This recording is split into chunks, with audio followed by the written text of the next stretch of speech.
Bonjour, je me présente, Christa van Wattenwiel, bernoise d'origine et Funachu convaincue depuis 1995. Politiquement engagée dès mon arrivée à Funai, j'ai d'abord été nommée à la commission scolaire et ensuite élue au conseil communal. Je faisais partie de différentes commissions accompagnant des projets dans le domaine de l'aménagement du territoire. Par la suite, j'ai découvert le travail politique au niveau intercommunal en étant d'abord déléguée et en 2010, présidente de l'ASCOT, l'association scolaire de Terre-Sainte. Présider une assemblée me plaisait bien et m'a incité à poser ma candidature pour le poste de présidente du conseil communal. Et j'y ai été élue en 2011. La présidence fut une expérience enrichissante et intéressante, tant sur le plan humain que politique.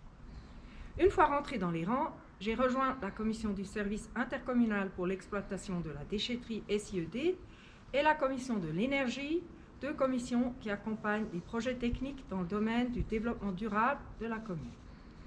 De plus, je fais partie de la commission de gestion qui examine chaque année les comptes et la gestion de la commune. Une collaboration constructive y est indispensable pour que nous arrivions à des conclusions portées par tous les membres.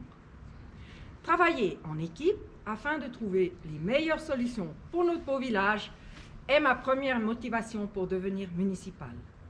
Pensez à voter le 7 mars. Merci.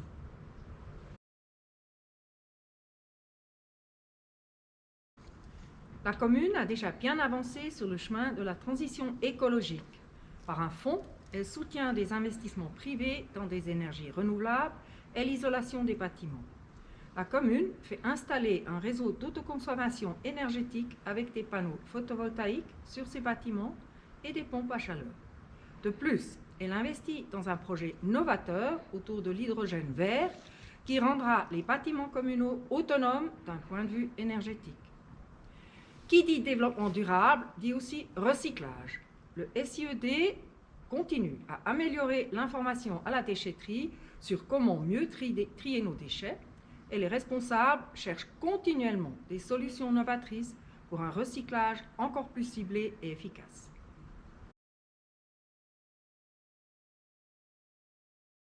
Les infrastructures de la commune englobent des bâtiments administratifs tels que la maison de la commune, l'école ou la salle communale, et des bâtiments locatifs comme le magasin Volgue, l'auberge et plusieurs immeubles locatifs au centre du village. Des aménagements routiers, des canalisations, la voirie, etc. en font aussi partie. Entretien et rénovation de ce parc immobilier sont les mots-clés de la prochaine législature, afin de pérenniser notre patrimoine. Qui dit rénover, dit moderniser et améliorer, soit au niveau énergétique pour les bâtiments, soit sous l'aspect de la mobilité douce et de la sécurité pour les aménagements routiers. Et n'oublions pas nos installations sportives et de loisirs. Le centre sportif a été assaini, rénové et amélioré d'un point de vue énergétique récemment. Les places de jeu construites il y a quelques années sont bien entretenues pour le plus grand plaisir de petits et grands. La prochaine étape est d'agrandir et d'améliorer les installations au port pour les sports nautiques. Continuons ensemble.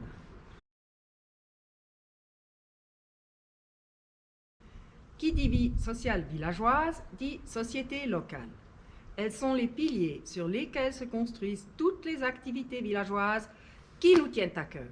Les différentes fêtes et événements du village. Même si pour le moment, hélas, il ne nous en reste que des beaux souvenirs. Les sociétés sportives et culturelles du village sont ouvertes à tous et à toutes. La commune continuera à les soutenir. Du fait de ma formation de biologiste naturaliste et de mon métier d'enseignante, l'idée d'un parcours didactique dans et autour de notre village me tient à cœur. Le but de ce parcours serait de familiariser petits et grands d'une manière ludique avec l'histoire du village, la culture de la vigne, le paysage qui nous entoure, les plantes et animaux typiques de la région et l'écosystème du lac, souvent méconnu.